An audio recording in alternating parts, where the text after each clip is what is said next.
How's it going, everyone, and welcome to my first official modded Skyrim build. Before I get into the video, I just wanted to say that I am returning to YouTube, finally, after all of these months. I recently built a gaming PC which is going to allow me to expand on my content and just overall allow me to record some really high quality videos for you guys, and I do have a ton of awesome stuff planned, so be sure to stick around for that if you are interested. But anyway, today's build that I have for you is the Battlestrider. The Battlestrider is a strong Nord who relies on stamina and dexterity to take down his foes quickly and efficiently. Whether riding horseback or on foot, the Battlestrider will be engaging with quick and powerful blows towards the target, staggering their balance and driving his blade into their heart. Before we get into the stats and backstory, there are timestamps that can be found in the description if you guys want to skip to different parts of the video. But without any further ado, let's get into the stats of the build. As mentioned earlier, the Battlestrider is going to be a Nord, which is going to give him the power Battle Cry, which will make enemies flee for 60 seconds once per day. He also gets a 50% resistance to frost, as well as a bonus to one-handed and light armor, which are going to be major skills that the Battlestrider is going to be using. Then later in the game, I would recommend getting the Lady Stone, as it's going to allow you to regenerate your health and stamina 25% faster. This is really useful for the Battlestrider as the build is based around recuperating your life force rapidly. However, if you want this build to be really effective against mages, then the standing stone that I would recommend is, you guessed it, the Atronach Stone. The Atronach Stone is going to give you a 50% spell absorption, as well as add 50 points of magicka to your magicka pool, but it's going to decrease your magicka regeneration by 50%, which isn't a huge downside, which kind of makes this standing stone pretty powerful and just an outstanding choice for so many different playstyles. Before we get into the backstory, I just wanted to say that if you are going to be using the backstory that I made for this build, then I would highly recommend getting the alternate start mod, Live Another Life. That mod is going to allow the backstory to line up with the build, and if you were to just use the regular vanilla start to the game, it wouldn't really make sense for any of the backstory. The Battlestrider was born to a middle-class family in Skyrim's town of Helgen. His mother was a maid in the inn, and his father was a mercenary. His father was out many days of the week taking dangerous jobs from trusted contacts, so the Battlestrider never really got to see his father swing a sword. As he grew older, the Battlestrider wanted to know what his father's work was really like. He asked him about it frequently, and his father would always respond with, "It's just work to keep this family alive." When the Battlestrider was old enough, he went out on his own and purchased a home in the city of Whiterun. He admired the city for its beautiful scenery and buildings. On a cold, windy afternoon, the news broke. The High King of Skyrim was killed by Ulfric Stormcloak, and a war had begun. Because of his family's strong belief in Talos, his father packed his bags and made his way to Windhelm to join the Stormcloaks. The Battlestrider worried for his father and wondered if he'd ever come back home.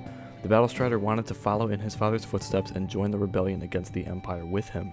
However, later on in the war, the Battlestrider had received the most devastating news of his life.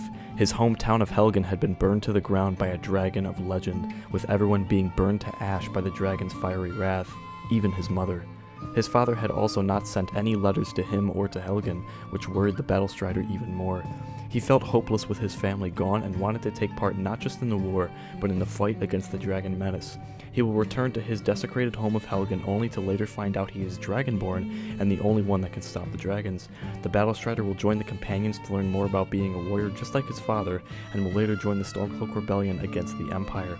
He will also join the Dawnguard to fight the vampires that will soon rise in Skyrim, but the vampires are always an alternative choice if you decide to go with an evil playthrough for this build.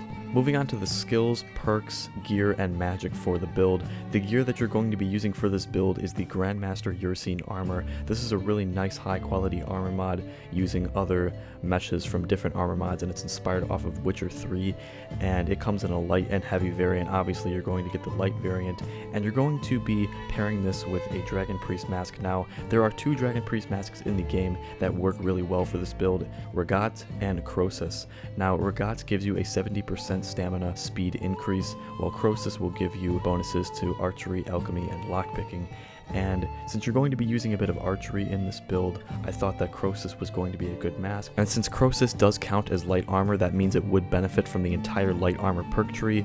So this is really your choice here. If you want more stamina regen, then go with Regat, but if you do want an archery bonus, as well as those light armor bonuses. If you really want to take advantage of the entire light armor tree, then go with Croesus. For your weapon, I suggest that you use a sword, but there really isn't a specific sword that you should be using. You can really use any sword you prefer to use. Just make sure it's lightweight, effective, and it's really going to do a lot of damage in battle. But if you want to enchant your sword and make it more effective, then I would definitely suggest putting Absorb Stamina on it, as well as a Destruction enchantment like Fire, Frost, or Shock to really deal that extra damage. And then for a bow, I am personally using the Nordic bow. I think the aesthetic goes really well with the build, and it is a pretty strong bow as well. You get it from the Dragonborn DLC, and I'm using the Scoped Bows mod, so I have the scoped version of the Nordic bow.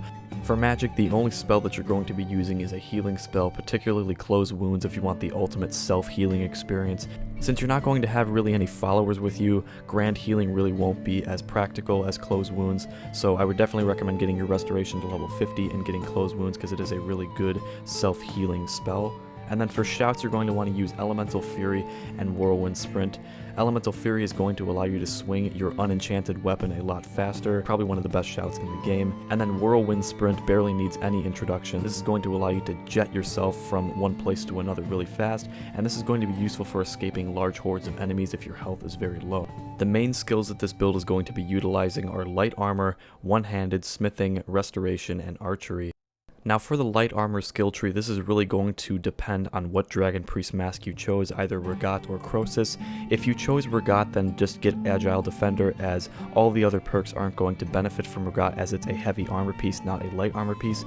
But if you chose Croesus, then the entire light armor tree is completely eligible for this build, and I would highly recommend it because every perk in the tree is very, very useful if you have a full set of light armor. In the one-handed tree, since we are using a sword, the perks we're going to want to go with are Armsman, Fighting Stance, Bladesman, Critical Charge, Savage Strike, and Paralyzing Strike.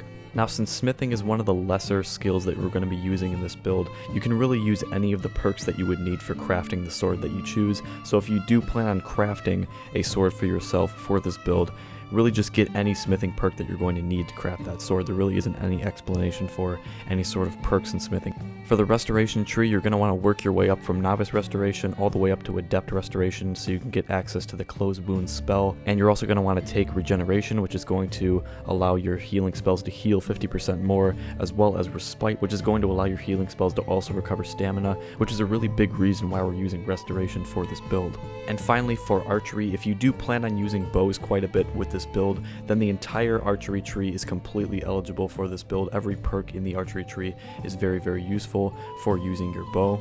So anyway, that's going to wrap up the Battlestrider build. I hope you guys enjoyed the video. If you did, be sure to leave a like down below, and be sure to tell me in the comments what you thought of the build. I haven't done a Skyrim build in nearly 2 years, and this is my first official modded Skyrim build, so I'm really getting back into Skyrim builds, and I hope that I can improve my Skyrim builds in the future, so any feedback would be much appreciated. But as always, be sure to subscribe to the channel if you have not already, and until then, I'll be seeing all of you next time.